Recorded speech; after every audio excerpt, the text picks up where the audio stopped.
Hey, everybody, welcome again to eChannelNews. Now, this is a bit of a recap on the recent Cybersecurity Defense Ecosystem Summit that we all partaked on.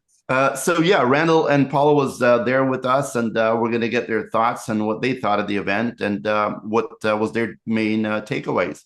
Randal and Paolo, man, welcome. How are you guys doing? Doing well. How about you? Good stuff. Awesome. Yeah. Well, look, man, that day for me was like 15 hours of intense discussion. But let's figure out where it's at, right? So tell me a bit. What was your initial general takeaway?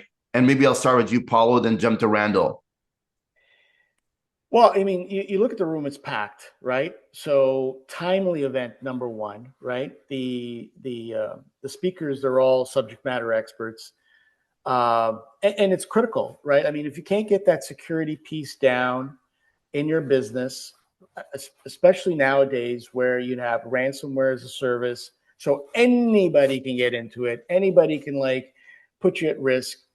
I think it was very, very timely. The other thing I noticed that, I've talked about this throughout my career about the balance between men and women in this industry. I was just absolutely so happy to see, I want to say at least 30 to 35% of that audience were women executives. But it goes to show that when in security, it's not male dominated anymore. I think women are definitely proving out to be a factor. You had a great panelist on in the afternoon. Thought she was really, really sharp. And I think this is where we're headed. So again, very timely event, excellent content, great audience. Yeah, kudos to you and the team. Getting better. Randal, what was your take? Well, first of all, congratulations on getting all those speakers, moderators, and panelists all in one room in one day. Normally, you'd go to an event and you might have a sprinkling of one or two of them, and you'd have to go to multiple events to get all that brain power into one room. But having it in one room shows just, how important this event is for not only for them, but for the audience too. And I found that it was a buffet of information, and I had a little bit of indigestion because there's a lot to process, a lot to digest.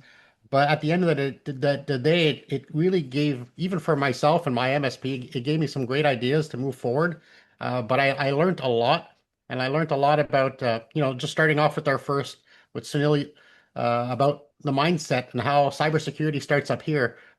We really have to understand all the nuances of cybersecurity and AI, and only once you understand the whole nuanced set of how it all works in your ecosystem can you then apply cybersecurity or processes or guidelines. So that was a great start. I really love the fact that we made us think about the whole problem as a whole before we start dissecting into, tools and solutions and discussing different aspects of it. So I thought it was a great layout. The way it was laid out was like a perfect menu. We started out with a little taster of making us, just whetting our appetite. Then we got into the meat of the subject, and we ended up with our town hall, which is to me is always the dessert. It's the sweetest part of the event, where we really just get a small, intimate group. The recording devices are off, and we just talk about the realities of our work, and we solved a couple pain points. I thought that was amazing as well. Plus, we always end with a few drinks.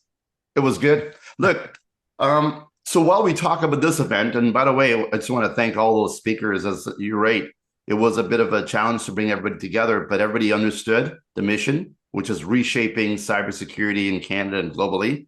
And they're all experts in their field, and they said, "Yeah, I'm in." And it didn't take me a lot of arm twisting. I just had to share the mission, and boom, everybody was in. So look, not only are we going to be talking about this event because it's the most recent, we're just going to be talking about 2025 in general, right? It is December, and we need to kind of look back to see what happened in 2025. But just picking up a little bit more on the event, cybersecurity, obviously, AI, obviously, are the two hot topics in the market, right? I mean, it's almost like it takes an entire oxygen out of the room. I'm not quite sure what's more important today. Is it cybersecurity? Is it AI? Is it the twins? Is it the evil twins? I don't know what it is. What's your thoughts about the balance between AI and cybersecurity? Because these are the challenges I think everybody is facing with today. I think, coming up the rear on that, I think those are the like 1A and 1B for sure. But coming up the rear is also quantum computing. I think it made a huge leap in this year as well, not to the level of AI or even cybersecurity, but there's a lot of like verifiable quantum solutions that have been put out there. I think we shouldn't dismiss that too. Sure. What that's going to look like in 2026, I mean, I think it's only going to go, exponentially bigger. It But feels yeah, like, I Paulo, mean, that the yeah. quantum is going to be like pouring gasoline on both security and AI. And right now we do have a lot of flames. It's blazing right now. And I then know we should have become firefighters. I mean, I totally agree with you. maybe I should change my shirt and make it That's into right. a firefighter type of outfit. I don't know. Yeah, no. I mean, you're absolutely right. It's hard to pinpoint. It's. I think you have so many players. I think that's the thing. Like if you go back in time, and this predates me, but like the onset of the PC, right? I think at one time there was over 100 PC manufacturers, and now it's been whittled down over the years, and you see these ebbs and flows in the IT industry, where something is like scorching hot, and everybody wants to be a part of it, capture the wave. Although, like, if you're trying to capture the wave, you miss the wave, right? You want to be ahead of that, right? But yeah, I mean, I totally agree. Consolidation is going to happen, man. And yeah. Randal, what's your take between a balance of AI and cyber? Well, I think what we discussed at this event and what will be a continuing topic is that we have to do this, um, attacking cybersecurity and the challenges of AI on a company by company basis. And for that, we have to have a buy-in from the C-suite. Now, when it comes to AI, it's very desirable. It's something that they all want. They might not even know why they want it. They just say, how can I implement AI into my business? It's exciting. It's fun. They think of all the possible benefits of integrating AI. They might not see, the negative side of it and what kind of data it can expose. And then cybersecurity is not as desirable when it comes to having those conversations. It's more like a forced conversation. It's like, you have to do this. Please do this. Please put some security in place. So I see AI as very easy in terms of conversations, and cybersecurity is a very hard conversation. But we have to get to the point where they're both on the same level, where we can really, see that cybersecurity is not just something that's going to drag you down, maybe drag your finances down because you have to pay more, but it's really going to make you competitively more advantageous because you'll survive waves of attack where other companies get dragged down. Even large companies are being, are being attacked on a daily basis, and it just, we always say, you only have to be right one time if you're a hacker, but you have to be right all 100% of the time when you're defending. And we're seeing, big major hacks, Salesforce, all these other companies, they're getting attacked, and you have to have something in place, and that needs buy-in from the C-suite. So I was really happy that the event kind of invited not only MSPs, but we had CISOs and even business leaders that were able to kind of try to get that mindset of, okay, what is the task at hand? And if we can get the buy-in from the C-suite, especially the owners of the company, the CEOs, then we have a fighting chance. But if they don't want to participate in this conversation, then we're doomed. Yeah, Yeah. I think that's true. If you look in the afternoon session where I handled the Q&A, a lot of executives, not from the channel, actual customers like BMO and Equifax, they stood up and they're very interactive with their questioning. I don't know if you spotted that. Mhm. I thought that was very key, because I think, yeah, you have to have buy-in. But what I don't understand is, why don't they just simply do some sort of rudimentary assessments of their environment, right? It's not that costly to do that, right? see if you're vulnerable, right? And I mean, and don't just do it once and then forget about it. Like have some sort of routine or schedule, and this way, you're not caught with what's the term there? Your legs crossed or something like that. Vulnerabilities and stuff. I mean, well, yeah, you're talking about pen testing, right? Doing pen testing, vulnerability assessments, just overall assessments of your environment. Just hey, like you go to the with your car, you go and swap out your tires. You go and have your oil checked. These are all, and diagnostics. See if your car is working, because you don't want to be stuck in winter traffic like we were today. So I think assessments, without a doubt. I think it's so like easy to do, but again, there's no buy-in. I think they overlook it. I think they're saying, well, it's not going to happen to me. It only happened to my neighbor and the guy across the street, but won't happen to me. But then again, it happens to everybody, right? Because the cyber crooks are just they're so smart these days. They have AI as well. They're bleeding edge as well. Randall, since I went to the Formula One with you there, I've been actually seeing analogies with everything with Formula One. And, Formula One, as a regular person, you see it. Guy jumps in a car, drives it like crazy. But no driver, no matter how good they are, right, is going to win a Formula One without the whole team behind them, the engineering, even cybersecurity protection, by the way. That's why you see a lot of cybersecurity protection logos on these cars, right? It's really an incredible ecosystem, right? That comes together to make a winner. And the winners are defined in seconds, if not nanoseconds, right? And literally one mistake, wrong tire, wrong environment, wrong whatever, changes the entire game. And it just feels to me that we're always in this kind of a race, if you will, right? To be perfect and to be winning all the time. Because if we don't win, well, we lose to the bad actors. And now with all the complexities of the business world and the digitization of everything, it seems like we've got to get all these moving parts like in sync, to make a little bit of a music and make it, work all together. What's your thoughts on just looking back in 2025 in general? How is the businesses happening? We've got the tariff issues going on. That's crazy. Businesses are a little bit reluctant. They're spending, holding back a little bit, maybe. Certainly some in certain sectors. There's so many headwinds, yet there's some tailwinds that we're working with.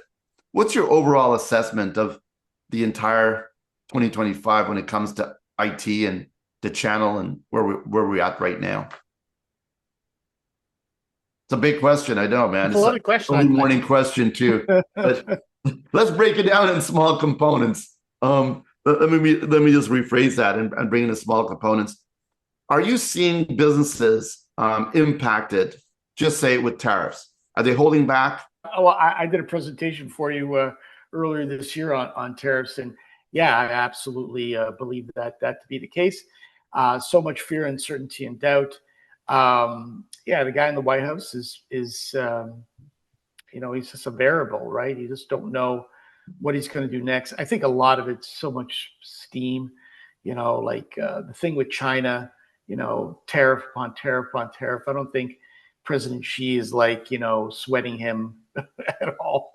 Go ahead and do whatever you want, right? I know what I'm doing here, sort of thing. But down on the street level, tariff in terms of pricing, and if you don't have your pricing down right, you're really out to lunch, and it's a huge variable. And some executives are saying, we're only going to see like a 10%, and we're going to fix that into the cost, but that hasn't happened. It hasn't happened because there's so much uncertainty out there, because nothing's been put in place. I think in terms of Canada and the United States, if they do get a deal that replaces U.S. MCA, then the rules are now in place, and let's have at it, right? And let's compete. But that's not the case. And until that happens, I think it's in terms of tariffs, I think it's still going to be a big factor. Well, we're seeing some sectors laying off people, right? We're Yep. seeing, the government's putting in big investments, that's coming in the future type thing, trying to stimulate the market. We're juggling a few things. We're opening up doors to new markets, which, maybe we should have been doing this 10 years ago. But hey, better late than never. Randall, what's your take on the environment and the actual, economy? Obviously, uncertainty is never a good thing. If you know there's a famine, what do? Well, you stock up on food in advance. Yeah. And I think we're at that point where there's so much uncertainty. It's as if you're hiring somebody who says, "Hey, I'll pay you $100,000," and then a week later says, "Oh, by the way, now I'm only paying you 60." And like, what?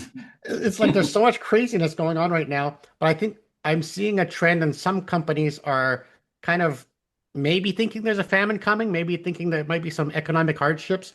So they're kind of tightening up their belts, maybe storing some cash flow to go through that time. So that is a reality. So that would affect new projects like cybersecurity, maybe where they think that they could skimp and save, which we know is a terrible idea.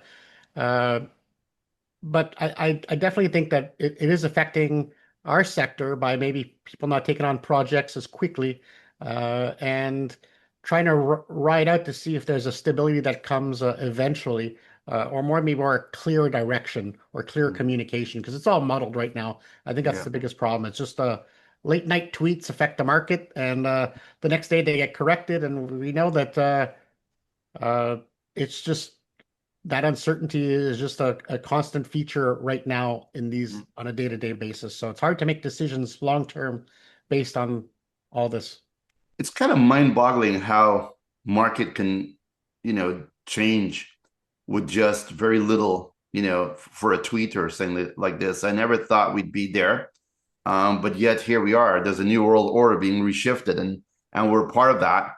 And in a way, we're a microcosm of it, right? So if we get it right, maybe everybody else can learn from that as well, right? And Canada's certainly in that position to get it right. And it feels like we're making the right moves, although still early days, and we're not quite sure yet. But I don't know if of course, we're not economists, so we don't know where when that cloud of uncertainty will lift, right? But from a channel and a technology perspective, I think we all agree that the world with technology, is better to help you grow, expand, and make it efficient and all that stuff. And we got some powerful technologies in the market today that companies need to learn. And as you said, Randall, if you skimp on cybersecurity, that means you could get hit, which means you could go down, tariff or no tariff, right? AI maybe is the thing that could equalize, level the playing field a little bit better. So we're in this decision thing, right? We got the economy the way it is. We got to do cybersecurity because we know that's going to hurt. And we got to figure out how to leverage AI so we can expand and grow. And yet there's other factors intertwined. Go ahead.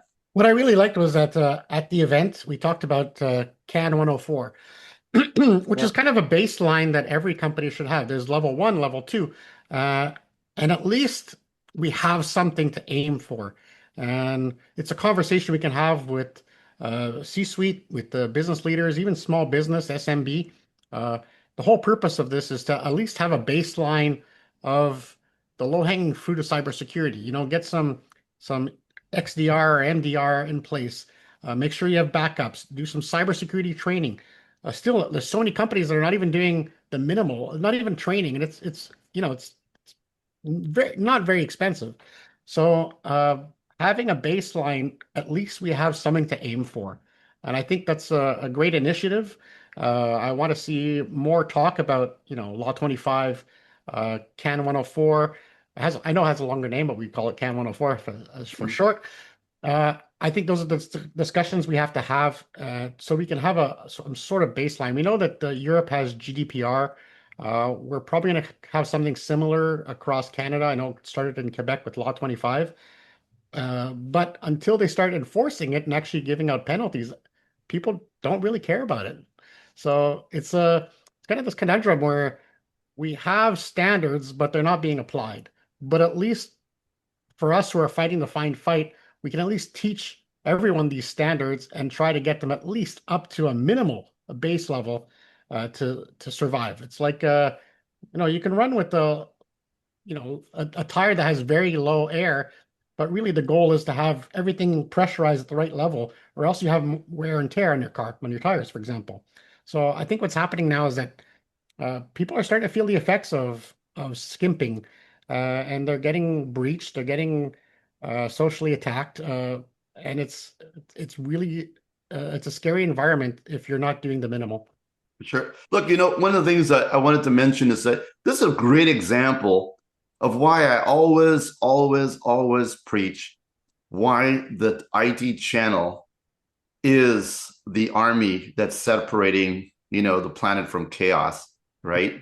Here's a perfect example of this, right? The government doesn't have really good laws. Some of them do, some don't. But as you clearly pointed out, no one goes to jail yet. And the reality is that people are ignoring it, even though we think we should do it. But it's a channel community, right, that is responsible for that educational component, right? They need to educate the businesses, the governments, about why this matters and double down on it and push back on it, right? And now we're actually seeing the channel community working with CISOs and CIOs to figure out what that communication is going to look like, to say, hey, look, you got risks there and you've got to mediate these risks, and here's how we have to do it, and here's the budget we need. And quite honestly, if it's kind of like, again, we always trying to, work analogies, right?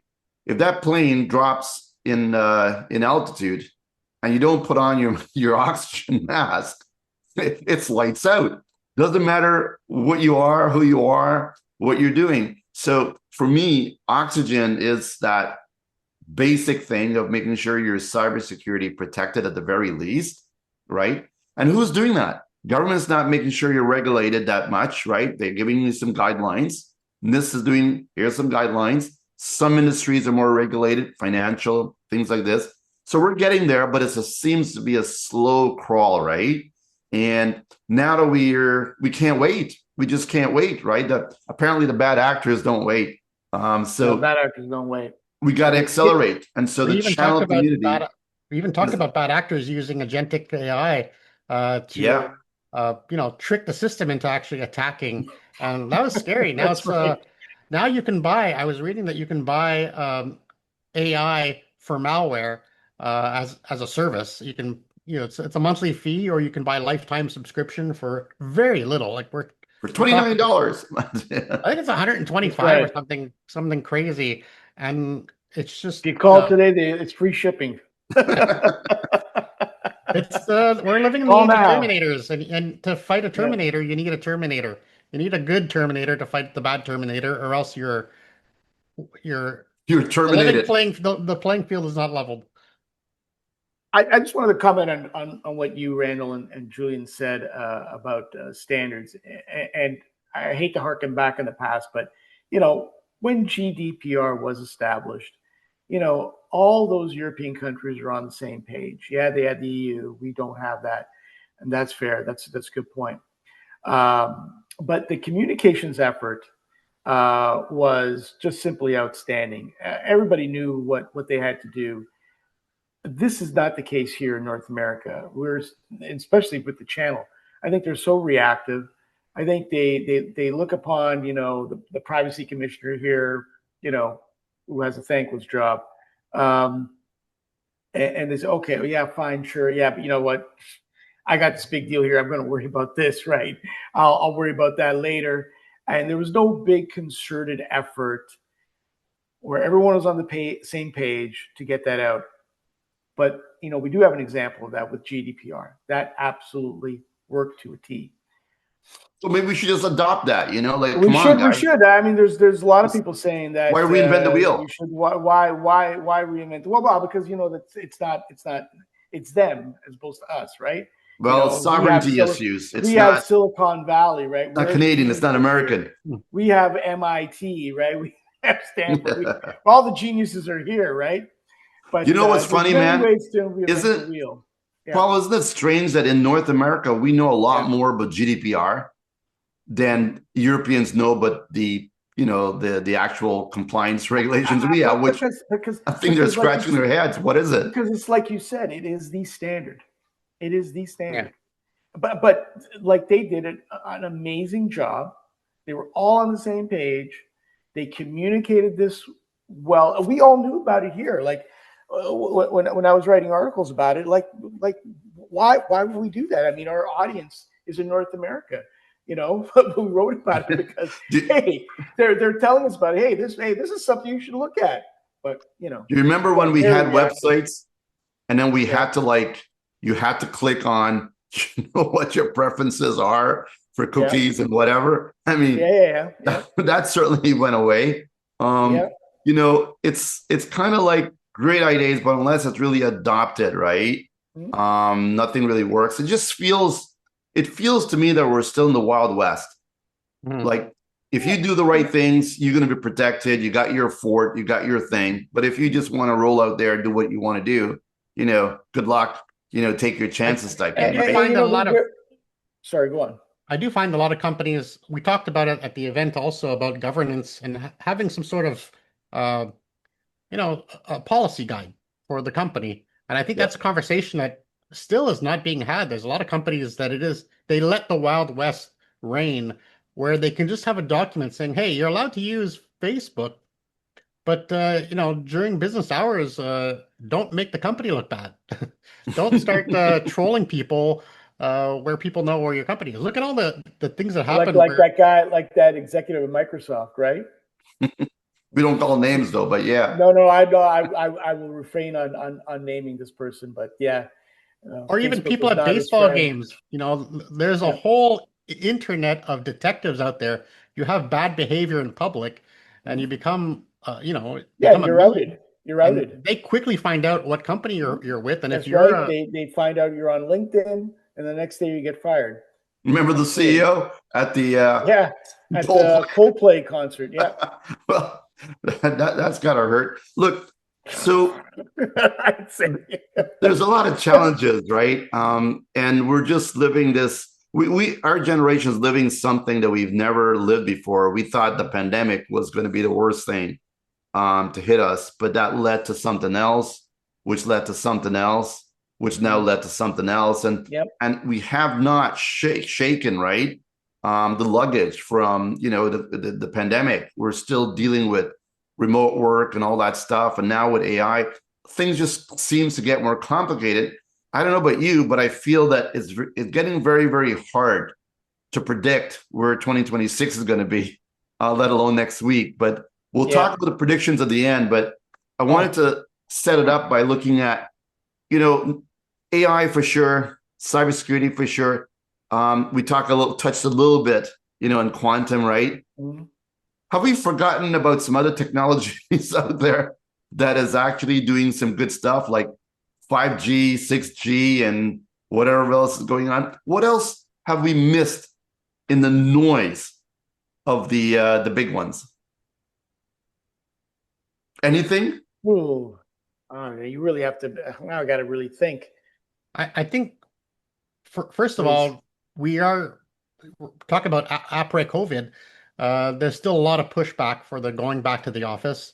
I still hear conversations, even with friends of mine, saying like, why do I have to go back 2 days in the office where I'm not even talking to anybody? It's just a waste of time, which brings on that cybersecurity element where, we have solutions like SD-WAN and 5G, and there is some connectivity gateways that can really help with the cybersecurity. And that's a conversation that also has to be had, is how to protect all those, you might have a user with very sensitive information on a router with the default password. So it becomes kind of an eye-opener when you start thinking about where these people are working from. If you're working from an airport, what is going on there? There's so many places where things can go wrong, and to have a company try to think of all those things must be daunting. That's why we have. Look, I want to set some context of what you said there. So the technology that I'm talking about is things like OT, right? We got the electrical grid that's it's not quite as strong as we'd like it to be. We got sustainability issues. We got a lot more fires and floods and stuff like that happening, right? We got the wireless community, like everything is wireless with 5G is getting faster and better. So that's empowering more IoT devices, which means more, stress in the grid and so on and so forth, more security issues. Don't let's even talk about the old, devices that's out there, the IoT devices that's not even protected anymore. Then we got the big stuff like AI powered computers, right? That people are looking to upgrade. But if we look at it, the software hasn't caught up yet to the AI powered computers. So, man, we got a lot of technologies like in the line that we haven't really brought up to the front yet, just because cyber and AI is just sucking out, all the budget and the talks in the future. Yeah. What's your thoughts on the other tech out there, Paolo? Backseat. I mean, I think you're going to see a lot more automation. I think the recent partnership with Google and AWS on the multi-cloud, I think that's going to play out. I think it's going to play out big time in 2026. That infrastructure play, I think, is probably going to be more of a benefit than anything else. But that's not new. That's new technology. No, it's not. It's the other. It's a new partnership, new technology. I mean, smart glasses. I mean, I saw my first smart glasses in April. I think it was April. Could have been March. And right away, I'm thinking negative. Like I can face recognition and stuff. Like all this stuff. But could it be like a replacement for your smartphone? Absolutely. I can totally see that becoming a reality. And people at least won't be looking down when they walk. They'll be looking straight. That's a well, whole. I fear like, when you go to a restaurant these days, right? And people sit, I don't know why people go to restaurants anymore, because they sit down and they look on their phone, right? Until the waiter comes to order. Now with the glasses, at least they'll be looking at each other. They won't be paying attention, but they'll be looking straight at each other. That maybe everybody will have glasses on in the restaurant. And of course, they've already hacked it. 2020 vision. The light that records. So let's talk about the grid for a second here, because we hear a lot about data centers sucking up the juice. Right?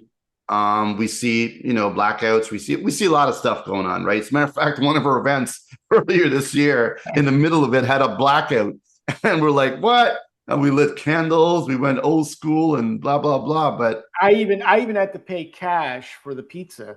How about that? There you go. It's crazy, yeah. But here we go. So OT, I mean, we don't know much about the grid. We all know it's kind of like band-aided solutions and complexities. I did a few interviews with some folks on it, but where is that power coming from, man? Are we going to be able to fuel these data centers, or are we going to have to like? I have a report here. I'm glad you brought this up, because in terms of like a prediction for 2026, I think this could be AI's Achilles heel. And I'm not the only person talking about it. Sam Altman of OpenAI is also saying the same thing. And, it's going to take a lot of power to make AI run. In some instances, right, you need like the power for the state of New Hampshire to run some of these AI things. And there's not enough money. I also heard from Goldman Sachs out there to for the spend for all this power. And then there's something called power efficiency too. That's also could be a black hole for this. So yeah, we're moving forward at rapid speed with AI, but that underlying power grid hasn't been officially dealt with. That could be the Achilles heel. So we might hit a ceiling now. That's right. So they say nothing's going to stop AI, but if you can't turn the lights on, yeah, right? Like we experienced in Quebec, yeah, right? You can't, because I tell you, like you have no idea what happens when the power is off, because I don't know about you guys, we were stuck on the second floor because the doors wouldn't open to get us to the stairwell. And you're trapped. So like, this is like I know like an industrial revolution type problem that is going to be that the AI leaders and pioneers have to face. Well, I heard, man, they're going to spin up some nuclear stuff, right? Yep. Canada's certainly probably in the best position in the world. That's in here. That's in here too. Yeah. 40% of that is attempting to move to nuclear. Yep. That's right. But so maybe we'll find solution. Maybe that's where Canada's going to win. But then, right, you have another problem with CO2 emissions with that, right?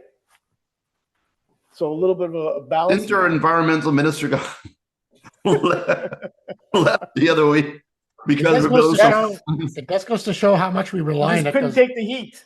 I mean, if you look at the post-apocalyptic movies, one of the first things that happens is you lose internet and the whole world goes berserk. So at least we can keep the lights on for that and keep the routers on and the Wi-Fi. That was a great movie, by the way. That was Julia Roberts, right? That's one of them. Yeah, there's a lot. Yeah, that was a great film. They talk about, like the blackout is like a major Earth event, and all of a sudden everything goes wonky after that. So obviously, it's like, where were you when the lights went out, man?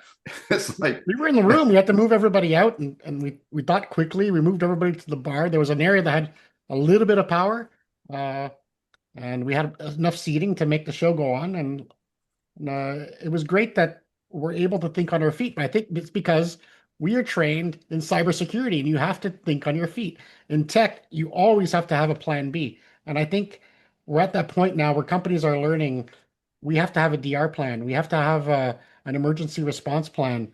And I think it's a conversation that is finally starting to happen, because if you cannot think quickly when a disaster strikes, minutes turn into millions. So being down could be the downfall of a company if they cannot react quick enough or have things in place, the safeguards, the processes in place, who to talk to. How do you contact somebody if your business emails have been compromised? Well, you're not going to email them because they'll be deleted. Apparently still work, man, but But like there's a lot of layers to this thing too, because you talked about politics there. When Doug Ford, the Premier of Ontario, threatened to cut the power off of 3 states, right, because of tariffs. Well, I can see a lot of leaders saying, well, you know what, we need to budget all this power for AI. And we're going to cut the budget for regular power to our citizens, not that I have this firsthand information, but stuff like that happens in North Korea, right? Because people don't have a say. I'll tell you though, Paolo, the day that they start to push the people to a point where their lives are going to be impacted beyond what it's being right now already, with prices going up and crazy stuff going on. Humans have a way of pushing back, man. And they do. We're already seeing the unions are, they're going in the streets in Montreal. People are starting to say, enough's enough. So, but I'm going to leave that conversation for another time. That's a conversation for another day. Yeah. Looking forward, one thing I wanted to say before we jump to some 2026 predictions here, it's like, couple of things that AI has really done, and we know if we look at the data, right, a lot of people who've been using AI haven't been seeing a lot of ROI, but some are, and the ones who are thinking they're accelerating. But we definitely see an ROI on AI. It's been in the sales and marketing camps, right? It's been in the research camps. Certainly in our news media business, it's a fantastic tool, right? It's starting to do things that we didn't think was possible, right? The ability to leverage AI now, creating a digital twin, right, is something that I think everybody eventually or should do as fast as they can, because I've actually seen what digital twins can do, and it's pretty good. Now, I'm just talking 1 degree away in that your digital twin helps the community, your inner circle. But then if we spin that out, you have agents who interact with your digital twin, and you have agents who interact with those agents and you expand it, you can see where it just gets completely nutty, right? But that's the first step, creating a digital twin and, spawning out from there. When you look at AI, are you seeing what use cases are you seeing? Maybe you just elaborate on one of them each, that you say for sure, that's where people are getting the most ROI from. Well, I'll start here. Like, I cited this example at one of your recent shows, and we created a Jolera bot, right? And so it has everything that you need, right? So if you wanted to put down you wanted to like apply to an RFP, that would take you normally like a week of work, right? You spread it across a number of days. But now you're able to, complete it in like very, very little time. Like, maybe, if it's really, really intensive, an afternoon, but, maybe even a couple hours. And so as a tool like that, I think it's wonderful. I really do. But, I think there is a move afoot to, especially, Randall, you touched on the workplace conundrum in 2025, and I agree with you. I think corporations push back on getting people back to work, and I think they made their play, and I think they're just going to let it slide and let people work any way they want to. And I think this is going to be another avenue where they say, well, you don't want to cooperate with our company guidelines, and we're going to replace you. And like AI is a tool that could replace, like, say, sales, for example, office administration, things like that. So yeah, I do see that sort of being in play as well. I think one of the big things is, going back to the event, we learned do not let your users or your employees use the free tools. Make sure they're paid. But I think we also talked a lot about experimenting. I like to, I've kind of renamed AI as outsourced intelligence. So I like to think of it as not replacing us, but just outsourcing the grunt work. So a big thing that I'm looking at is helping other companies find out what is the things they do on a repeated basis, like the mediocre tasks that just take up time, that are not really important. Those can easily be replaced with a custom GPT, for example. And if you can help clients adopt these things and put them into practice, then they'll start seeing the ROI. But I think we have to kind of let the employees, within the boundaries that we give them, play with the tools and find things. It's once you start digging and exploring, it's really a worthwhile endeavor, because you can completely shave off minutes, sometimes hours, sometimes days off a task by relying to a certain point on AI. With as Shane Gibson always says, you start with the human spark, you let the AI do the work, and you end with the human fingerprint by kind of reviewing, making sure that you're not letting it do all the decisions. And I think that's a way that companies can really move ahead in this game, is by letting their employees play with it, coming up with little strategies, little bits of things that are really going to help save some time. They'll still keep their job, but they'll be able to do a little bit more. Interesting. I spoke to the chief of AI over at AppDirect, and I have an interview, and you can check it all out, what he's done. It's kind of cool. They created an environment for their employees, and they plugged in various LLMs, right? They made it so it's company structured, and there's privacy and security baked around it. And they just said, go at it, all right? Everybody can rock it out from wherever they want. They've got a safe playground, if you will, a sandbox in a way to experiment with it. And the outcomes so far are quite interesting, because they're creating different tools to help themselves to increase their productivity in various departments. And they're actually encouraged, right, to promote this and to showcase what they can do with AI. So I think maybe that's a kind of a cool, smart way. Create a safe sandbox environment to allow folks to kind of like do what they want to do, so they don't have to go shadow IT or shadow AI, and figure out if and how it can help them, right? And it allows the employees to even use it for themselves, if they want to, right? So kind of a There's a cool way to do vibe it. coding revolution right now. So Yes. people are just creating code. I was able to create Python scripts. I don't even know what Python does. I thought it was a snake, but no, it's so I'm able to do vibe scripting, which is fascinating. I was able to do some tasks that would have taken me hours uh, by just explaining it well. So I think you still need to have that human element. You still need to be able to do those prompts. I think there might even be a financial benefit for people to write prompts properly for you. Maybe a way to outsource some work, Prompt a coaches. prompt expert to get you the result you want. That I would pay for a couple of prompts.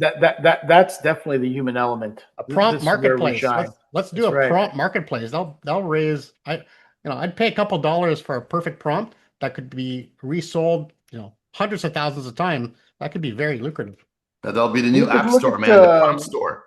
but look at the discussion at the event on AI drift too, right? Yeah. Do you remember that? That was fascinating. Mhm. So some of the information that you're getting on AI could be a little bit stale, leading to a bad decision if you're not careful. Prompting, I think, would definitely help improve that. It's all in the prompt, man. Yeah. So let's flip to let's do a little prediction here, man. I know I kind of I don't like it because now with AI, I feel I can't predict anything anymore. AI will predict that whatever you predict is wrong. Yeah, we'll only predict the things that will never be never come through. Yeah. 2026. What are the things that we should look for in 2026? So my prediction, I'm basing it on the Goldman Sachs report here, where the tech giants and beyond are set to spend over $1 trillion in AI capex in the coming years, and the return on investment will not be there. It's just way too much money, way too much spend too quickly. So here's my prediction: one of the top well-known AI companies will, eat their dust there, Merge, whatever you want to call it. Yeah, go away. go away, get acquired, have issues. That's my prediction, because I mean, if I don't know if you guys read this report, but this was really eye-opening on the spend. And I was thinking the same way. Like, yeah, like if I build a house and I only have $100,000, but I'm building a $10 million mansion, where's my return? I can never sell it, right? So Yeah, anyways. the one thing though is that these are all future spend, and I think it's more of a promissory type gig, than actual spend. And I see a lot of folks looking at improving current technologies to do more with less. The output seems to be getting better with less and less energy, and so maybe there's a balance there. It'll have to adjust, of course, but for sure. I mean, right now there are hundreds, right, of AI tools and solutions out there, and I don't think it's going to get less.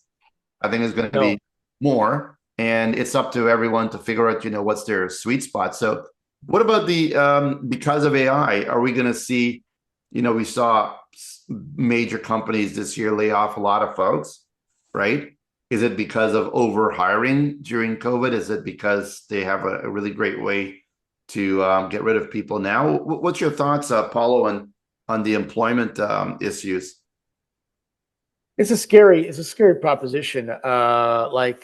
Just earlier this week, one report came out that they expect 300 million job losses to AI, mainly in like legal, office administration, sales, engineering, real estate. What are these people going to do in their livelihoods, especially if they're, middle age, and what does that mean for the economy?